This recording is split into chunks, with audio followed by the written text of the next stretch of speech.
guys, welcome back to another Freaky Fast Friday episode where we give you the scoop on a case in 30 minutes or less. So sit back, make yourself a drink or a cup of tea, and join us for this week's episode.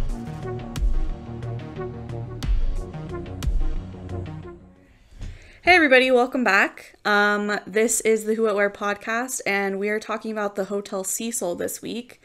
The reason we wanted to kind of pop this one in there, it's not really holiday related. I was trying to pick some holiday related cases for the next couple episodes, but like there are only so many and we want to hopefully leave some for next year.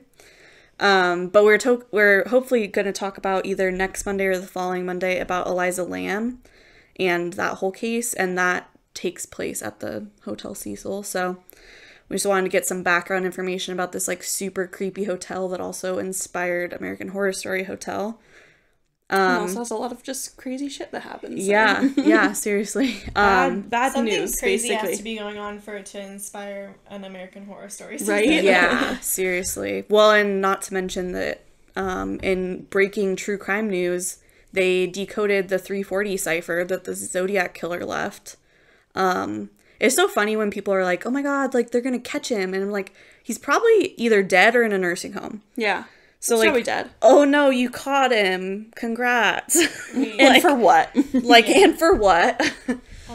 So yeah, they just decoded the 340 cipher, which I think it's not like the most like tricky one that he did, because there was one that was like a little bit harder because it was so short, like his letter was so short that they had very little to work with. Mm-hmm. But the 340 was super complicated, so it's kind of like it's a big deal that it is. Even though again, like they're not going to put him in jail, he's probably already dead if I had to guess. But so the thing I think is cool about that case in particular is it's such a unique case. Mm-hmm. And so even if like they don't ever catch him, because like we're mentioning he's probably dead, even if they don't catch him, they still like learned so much about this like killer and this super specific weird case. So I don't know, it's probably still good news, because no one will be able to use that MO again. Yeah, definitely. So yeah, this week's episode, we are gonna give everybody a big trigger warning. I kind of like have been forgetting to do those a little bit. And I know that, like, for certain cases, it's pretty important. Maybe, like, a content warning, like, kind of an overview of what we're going to be talking about in the episode. Yeah, like, we'll be mentioning suicide a decent amount in this episode. So and murder, obviously. Well, and I think the thing is death like, of any sort. Murder doesn't necessarily warrant a trigger warning as much, because it's a true crime podcast, but, like, suicide definitely warrants it more. Mm-hmm. I agree.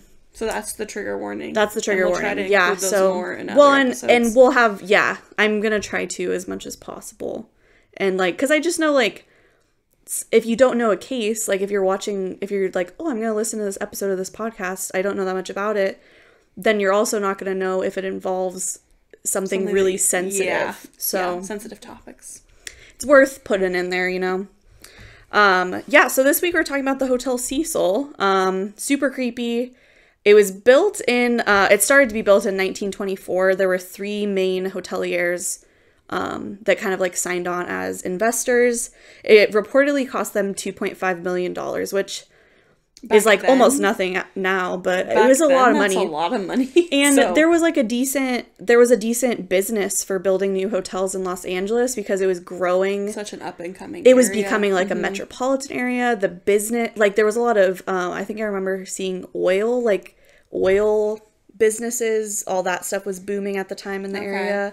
Because you guys remember the La Brea tar pits. Mm-hmm. Yeah, so they discovered all of that, and like I think that was leading to a very, not to mention Hollywood. Yeah, like, I mean like was that starting to become a thing. Right. So that's the obvious thing, but then there's also a lot of other things that going on behind the scenes that were like creating this like entire like culture that is LA. Exactly. Yeah. And like in the next couple decades, like film and Hollywood would like blow up. Like the golden age of film, I believe, is the 50s. Mm-hmm. Maybe sometime around there. So yeah, in the next couple years, it totally took off, and they definitely had really high hopes for this hotel. Like if you look at pictures of it, the inside has like marble floors and palm trees and stained glass windows, and there's like this huge grand staircase in the lobby. And they were planning on like elites and like social influencers. Well, I don't think they were called that at the time, but the current day Instagram influencers, socialites. Yeah, like, which I guess is like almost the same thing as social influencers. It's sort of, yeah. It's like, same concept. Just they didn't have TikTok and Instagram on their phone. Unfortunately, pretty much right after they finished building it, so they opened their doors in 1927, and pretty shortly after the Great Depression started. And although they kind of like sort of rebounded during the war, this area of Los Angeles very quickly turned into Skid Row, and it was almost entirely populated by transients and sex workers and people doing like those kinds of crimes, because technically prostitution is a crime. So basically everything that they hoped it would be, it was essentially it's like the opposite. Yeah. So. Like these poor guys. I didn't write down their names. These poor hoteliers, which is such a funny word to me. I don't know. It just seems like it seems so like eloquent and like fancy, but I guess they are building hotels, which is kind of fancy. Well, and there was such a market for it. Like, you were like, oh, this is like a shoo-in thing to be putting up right now as a hotel. Right. There's no way they would have ever guessed what would happen in the next like decades. Yeah, seriously. Well, in Los Angeles, their population almost doubled from 1920 to 1929. So in a single decade, the population almost doubled. So it's almost like they picked a good time to build it. Yeah, I mean, they did, for sure. They probably could have picked a better time, but... Yeah, well, and like a lot of people were moving into the area. There was like a really high homeowner rate during this time, where most big cities, there was more renters than homeowners, which is kind of just like an interesting fact. But so in 2011, the Cecil was rebranded as Stay on Main, and in 2014, developers began remodeling and consolidating all the like mismatched repairs and remodeling that had been done over the years that didn't really like fit the original theme or the original architecture style. They kind of like were like, we should start like trying to make this maybe what it was at one point. I mean, I don't think it would be similar. Or what they hoped it would be at one point. It's still definitely a budget hotel. They do like monthly rates, and so it's known for people that are going in and out all the time because they can pay like month to month basically. So I feel like a lot of times really like businessmen do that occasionally, or like business people do that, where like they know they're gonna be in town a lot in this certain area, and so they all pay like a monthly rate to like basically live at a hotel when they're out of town. I doubt not it's this that hotel. They would want to live there, but like that sort of same idea. Yeah, definitely. The original sign on the side of the hotel is actually still there, and it says Hotel Cecil, low daily weekly rates, 700 rooms. I've seen places that said it was 600 rooms. I mean, but the sign on the side of the hotel says 700, so that's a lot of rooms. It's a lot. Well, and it's like a budget hotel, It would have been cooler if they had put on like the side, like low daily weekly rates of $60 or like $10. Well, I don't know. Yeah, I don't even know what it would have been. It was super low. But like that would even like more so like age it and be like, oh wow, like it really has changed a lot.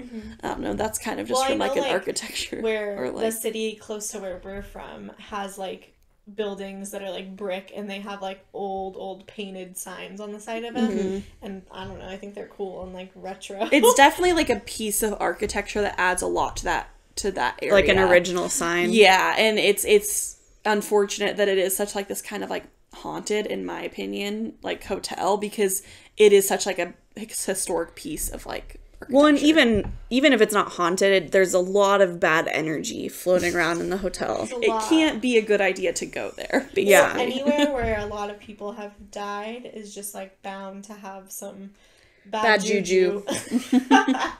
So since it opened its doors in 1927, there have been 16 murders as well as multiple suicides in this hotel.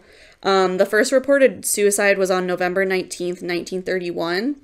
W.K. Norton from Manhattan Beach, which this likely wasn't his real name, it was probably an alias, checked in under a false name and completed suicide in his room by taking poison capsules.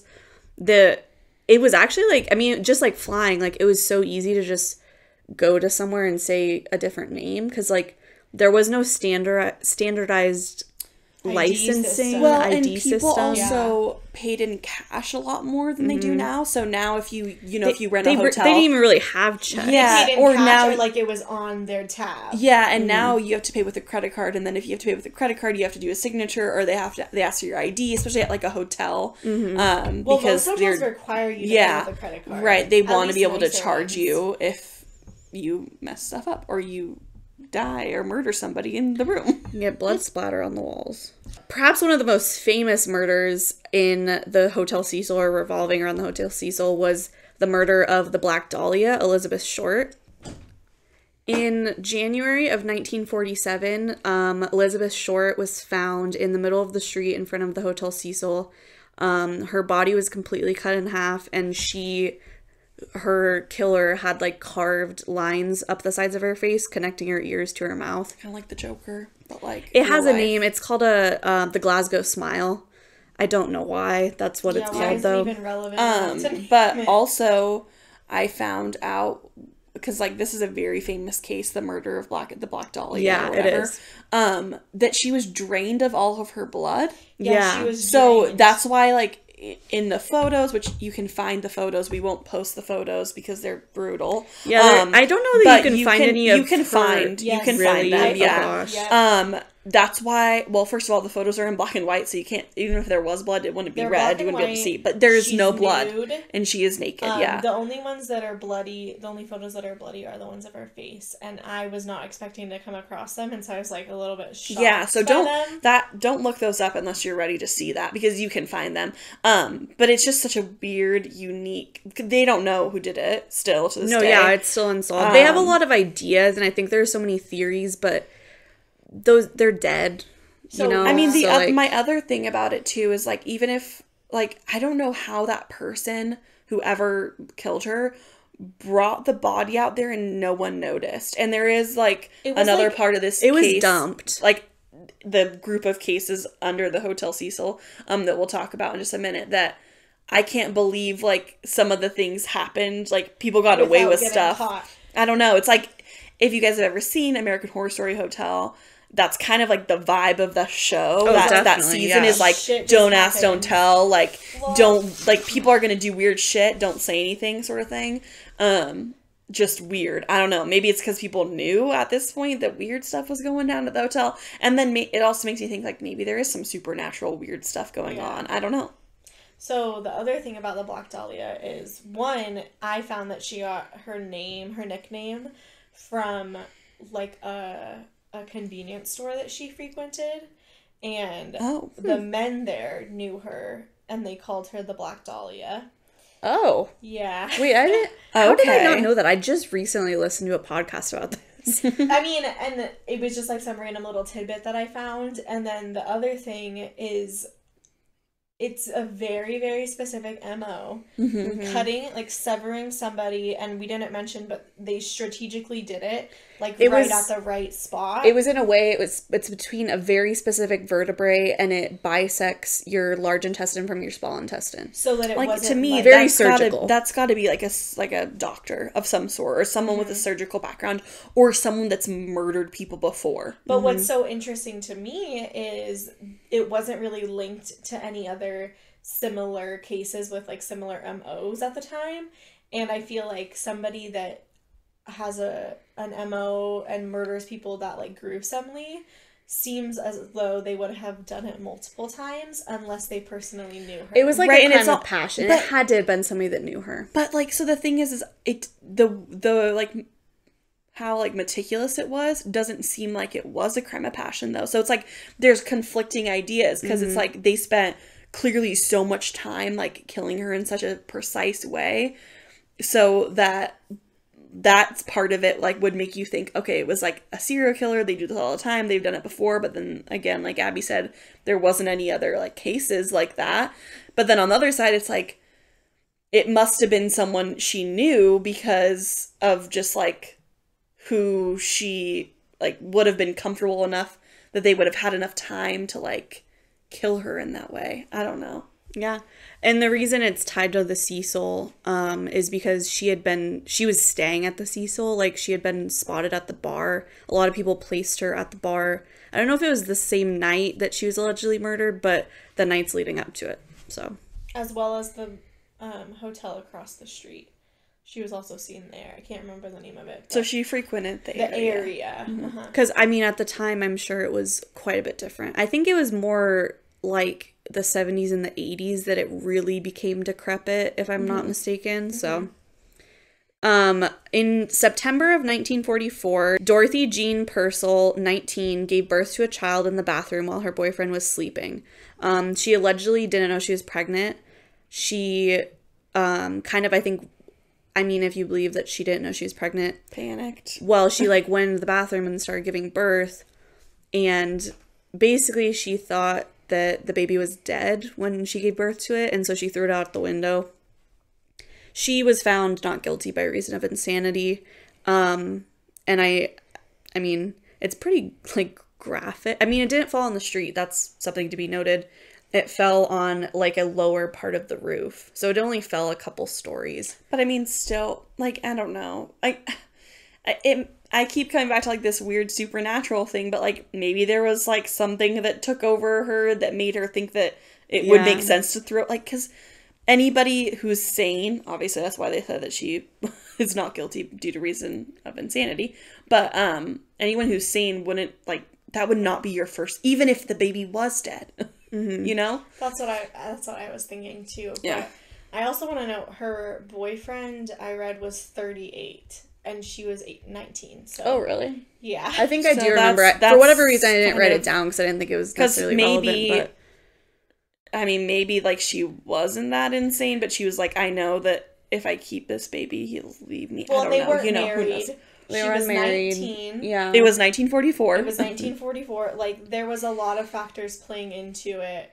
Just because, I mean, being, like, a young woman in that time, unmarried, especially if she didn't know she was pregnant, like, I can understand her sense of panic and how that sense of panic would be different today because of just, like, societal changes. Yeah. Yeah. In 1962, Pauline Otten, 27, jumped out of a 9th floor window after her and her husband had an argument, and he, like, left her alone in the hotel room, probably to just cool off.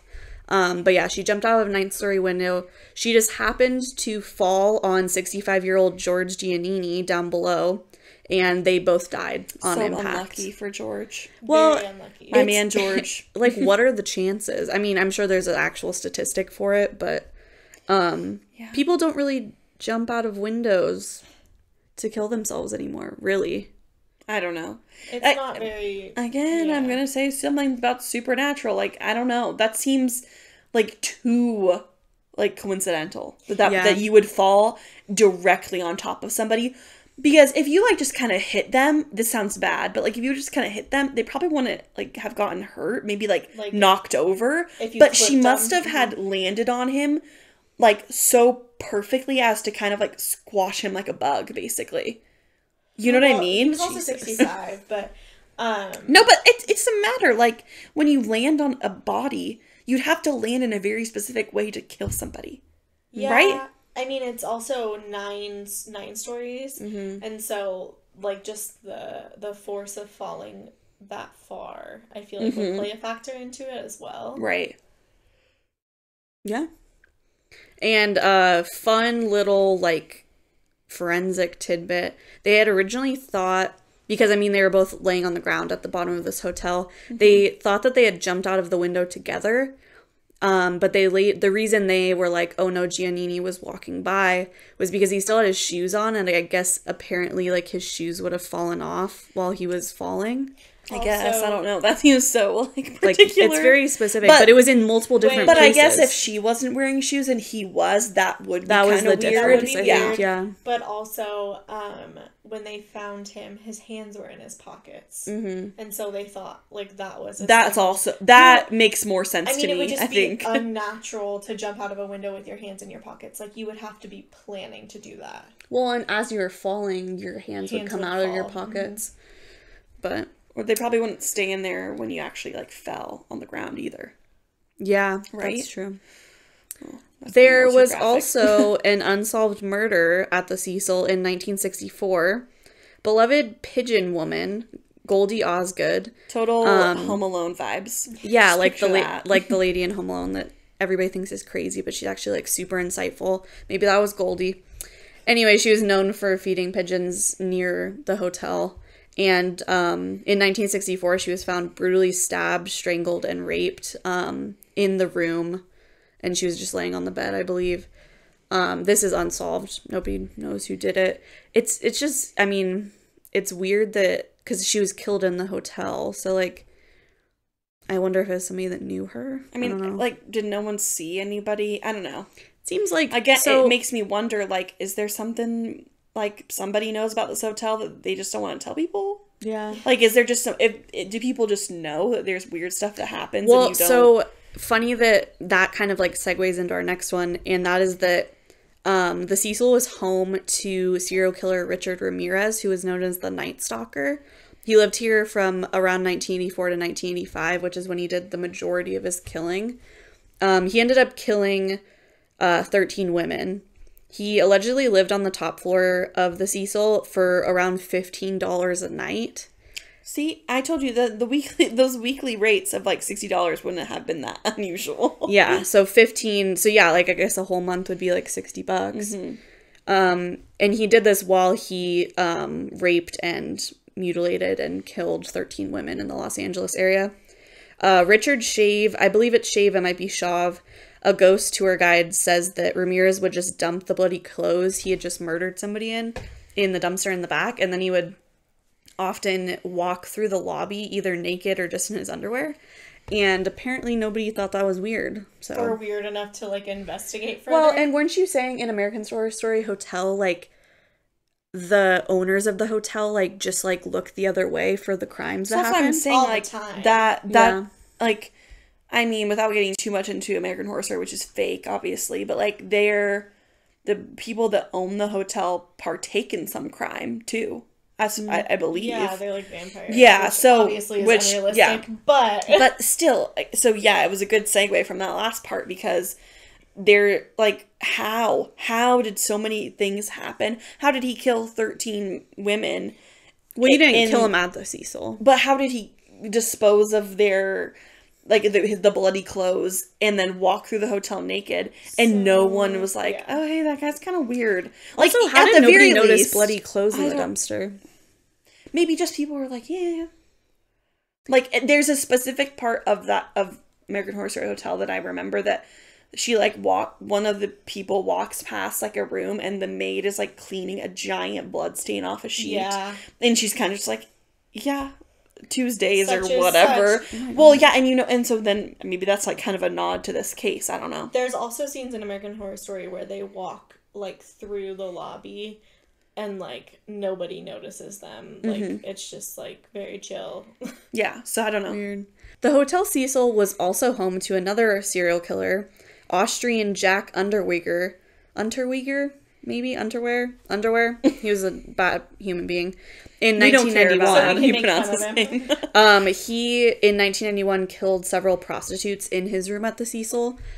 He would lure them in for extremely cheap rates. I don't know what the going rate is for sex workers, but then he would strangle them with their bras most often. It's unclear where he dumped them, but he's said to have murdered all of them in his hotel room. So I wonder if people in the hotel knew what was going on and just didn't say anything, because he also claimed to have dated the receptionist at the hotel. Also, like, how do you get a dead body out of a hotel room without anyone noticing? Right. Well, that's the thing. Like, it's like they were just like willfully letting crime happen here. Mm-hmm. Yeah. Or like the only thing I can think of is like him having an inn with like a housekeeper and like putting it in like. So maybe that's what he means by saying, "Oh, I was dating the receptionist." Like the receptionist was like an accomplice. I don't know. Somebody, probably, maybe. So this brings us to the most, one of the most recent cases that has happened. Because really recently, like, people have tried to, I mean, obviously the people that bought the Cecil recently and changed it to Stay on Main are trying to like rebrand and give it a good name. So well, and keep in mind also, I feel like there was like definitely like an era of like a lot of serial killers, specifically because 80s was you could get away with a lot more, and now you can't because our technology is and like our resources are just so much better. Yeah. So that could be another reason why people are not as ballsy, because they know they might get caught. There's really not that many modern serial killers for that reason. So not even just like investigative technology like DNA sourcing and stuff like that, but also just like the fact that we're always on our phones. There's the ability you can to trace track people's phones. We've seen a lot of things happen already. Like history has shown us like plenty of different MOs, like a lot of different types of serial killers. People are huge now. Yeah, people aren't as like ignorant. People don't leave their doors unlocked. That's just not a thing. Well, also just like, I mean, people watch true crime shows all the time, and I'm like the most careful person that there could be. Like, I walk to my car like mace in hand, like key in the middle of your fingers. And I'm always, like, I feel like women especially are just very like aware of their surroundings, because if you're looking around, like making sure you know where every single person is, how far away from you they are, then nobody's gonna approach you because they don't want to get caught. Like 90%. Well, yeah, and like exactly. On February 19th, 2013, the body of a Canadian student, Eliza Lamb, was found in the water tank on the roof of the hotel. She had been missing for about 3 weeks at this point. They had found, like, the last, like, evidence that they had of her was this weird elevator footage that really which circulated. You guys have probably seen. That's, like... It was huge on the internet. Yeah, it was the big, like, heavily publicized part of the case. Yeah. So... we'll talk about the case in, like, the full-length episode, too. Yeah. And kind of the detail of that. Well, and it's so eerie, and, like, she's acting really strangely, and there's so many conspiracies that people, like, there's a ton messed of different with theories, the video, so... There's so many theories on, like, what actually happened to her, and, like, how did she get found in a water tank, because she probably didn't get up there herself, so... Go watch the video footage and, like, comment on our Instagram post about this episode, so that when we film, like, the actual episode on Elisa Lamb, we'll, like, read your comments about it. But it is crazy, and the video footage, like, I personally feel like it's definitely been altered, but everybody has a different opinion on it. Her death was eventually ruled accidental due to her having diagnosed bipolar disorder. They also believed that she had stopped taking her medication for this, so as Abby said, it's possible she was in some time of manic episode. The thing is though, like, there's no way it was an accident. Again, I'm going to do very little details because we're going to do a full case about it, or a full episode, but... basically, there's more to it, and we'll talk about that in the full length. Yeah. Anyway, that kind of brings us to current day. For whatever reason, there's not even a ton of suicides that are very recent.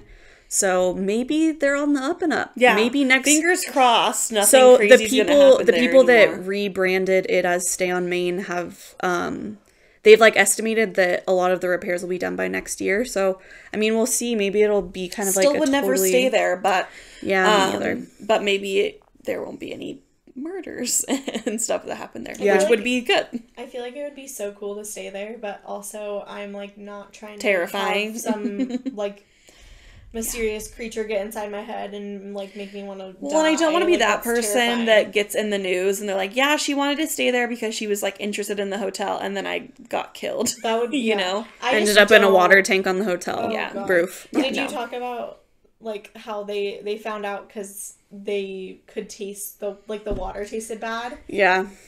So, that's how they knew to go look in the water tank, because the lid was closed, and again, she wouldn't be able to close the lid behind her. Anyway. It's a whole situation. It's a whole get situation. into it. But basically, they were like, the water tastes bad and it's dark. And I'm like, I would never recover from that personally, is all I'm saying. Oh my gosh. And on that terrible note, yeah, we're gonna close out the episode. As always, make sure to give, if you're watching the video version of this, a like. Leave us a review on Apple Podcasts. That'd be awesome. We are a brand new podcast. We're super afraid of criticism, but we also know there's going to be some because we're so new at this and like learning and like trying to work out like what our style is. And we really appreciate anybody that's even listened to even if this is the only episode you ever listened to, we would love if you went back and listened to the other ones, but thanks for at least listening to this one.